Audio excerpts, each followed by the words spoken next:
ஏரியாவுக்கு பேர் தெரிஞ்சதை சொல்கிறேன். முதல்ல இங்கே நிறையா மேட்டில் பூளை அந்த இது இங்கே நிறையா இருந்துச்சு. அதனால் அதுக்கு பேர் வந்து முதல்ல பூளைமேடு. அது நாளடைவில் மாறி பீளமேடுன்னு பேர் வந்துருச்சு.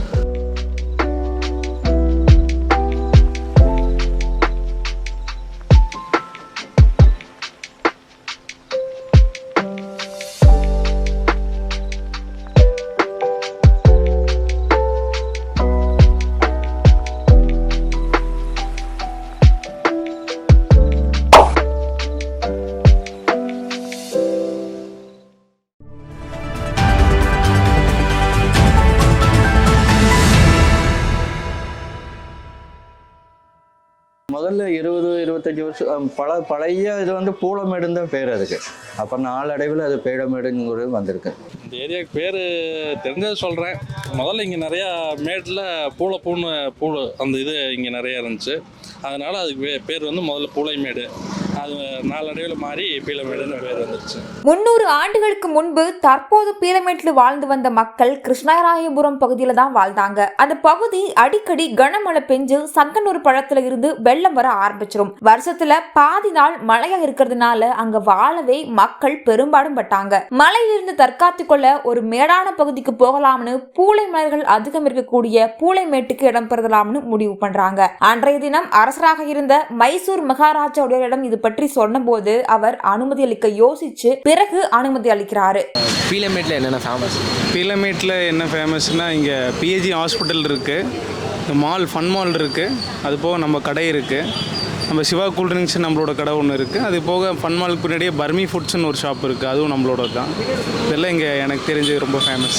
1711 நவம்பர் 11ஆம் தேதி பீளமேடு ஃபவுண்டேஷன் ஆரம்பிக்கப்படுது. ஒண்டிப்பாளையம் வெங்கடேச பெருமாள் கோவில் விழா அன்னைக்கு தான் இந்த ஃபவுண்டேஷன் தொடங்கப்படுது. 1922 கோவையின் முதல் ஆலை ரங்கவிலாஸ் மில்ஸ் கட்டப்படுது. இந்த ஆலை கட்டி 100 வருடங்கள் நிறைவு பெற்று இருக்கு. 1924 ஊர் மக்கள் படிக்கிறதுக்காக எல்லோருமே சேர்ந்து சர்வஜனா மேல்நிலை பள்ளியை தொடங்கினாங்க. 1926 பிஎஸ்ஜி அண்ட் சன்ஸ் சேரிட்டிங்கிற அறக்கட்டளையை தொடங்கி பிஎஸ்ஜி அண்ட் சன்ஸ் தொழில் நிறுவனமும் சர்வஜனா மேல்நிலை பள்ளியும் இணைந்து செயல்படுறாங்க. 1929 ரவீந்திரநாத் தாகூர் ஒருமுறை சர்வஜனா மேல்நிலை பள்ளிக்கு வந்தபோது அவருடைய நாட்டுப்பண் இசைக்கப்படுது. இந்தியாவிலேயே கோவில தான் முதன் முறையா தேசிய கீதம் சர்வஜனா பள்ளியில தான் பிரேயர் கூட்டத்துல பாடப்பட்டுச்சு. பீளமேட்ல இருக்க நவ இந்தியாக்கு ஏன் அந்த பேர் வந்ததுன்னு தெரியுமா? அந்த காலத்துல நவ இந்தியாங்கிற ஒரு பத்திரிகை நடத்தப்பட்டிருக்கு. நாளடைவில் அந்த பத்திரிகையோட பேரே அந்த இடத்தின் பெயரா மாறிடுச்சு.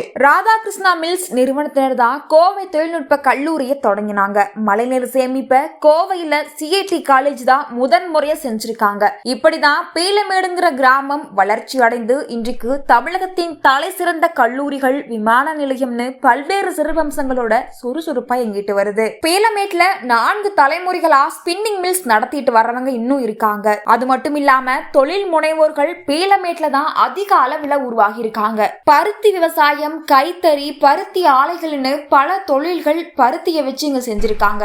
பீளமேடு உருவாகி 312 வருடங்கள் நிறைவடைஞ்சாலுமே இன்னைக்கும் கோயம்புத்தூரோட முக்கிய இடமா திகழ்ந்து வருது.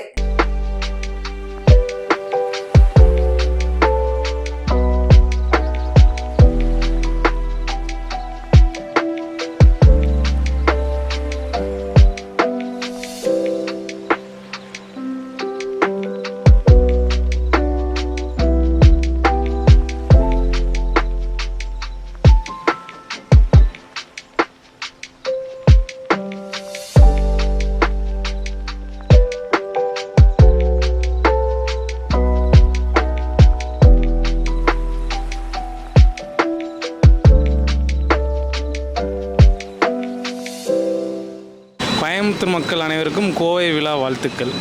கோவை விழா வாழ்த்துப்பா. கோயம்புத்தூர் மக்கள் அனைவருக்கும் கோவை விழா வாழ்த்துக்கள். கோவை நகர மக்களுக்கு கோவை விழா வாழ்த்துக்கள்.